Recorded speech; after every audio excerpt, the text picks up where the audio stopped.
Welcome to Capitol View, where we get to see who is changing the look of the city. Danni Starr has never been afraid of sharing her opinion. With her new book, Empathy and Eyebrows, Danni takes you on an entertaining, enlightening, and engaging tour through her life. Today, we get to see Danni Starr from an empath's point of view. Capitol View.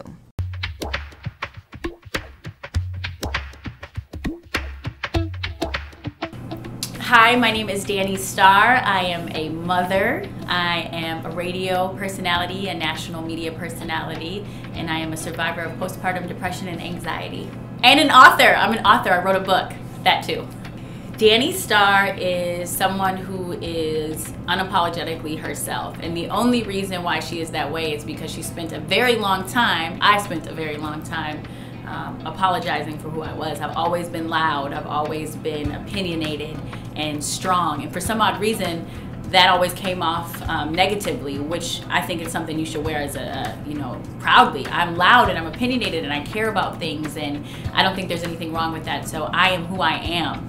Empathy and Eyebrows was a long journey. It basically was, I had 3 to 4 of the worst years of my life strung back to back to back. I wanted to write a book at the age of 11, and my whole life it's been my biggest dream, but now I finally did it. And so basically it was the ultimate bounce back game. I wanted to write a story about the ultimate bounce back, and I think I did it. When I thought about my daughters, I thought about what I wanted to pass on to them, and I thought eyebrows, of course, but that sounded really shallow. But the thing is, it connects, right? Because when you think about eyebrows, you think about how you can really read a person. If you look at somebody's eyebrows, you can tell if they're angry, if they're sad, if they're happy, because their facial expressions, the eyebrows will tell you a lot. So if I could pass on 2 things to my daughters, it would without a doubt be empathy and good eyebrows.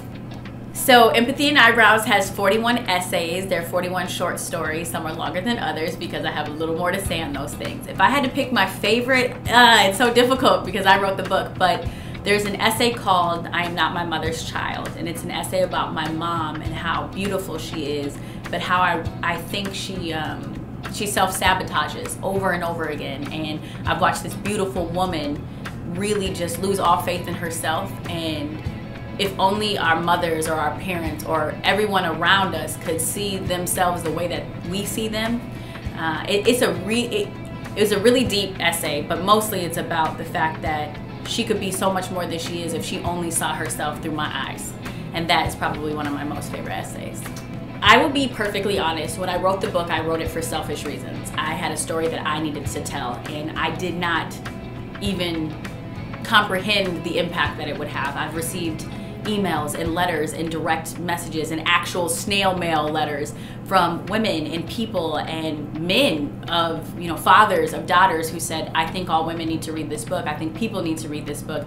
What I think it does is it shines a light on a lot of things that people don't talk about. I talk a lot about mental health and mental health advocacy, and as somebody who is a survivor of postpartum depression and anxiety, I understand that it is something we have to talk about, especially somebody, a woman, and a woman of color at that. It's so taboo to talk about mental health in general.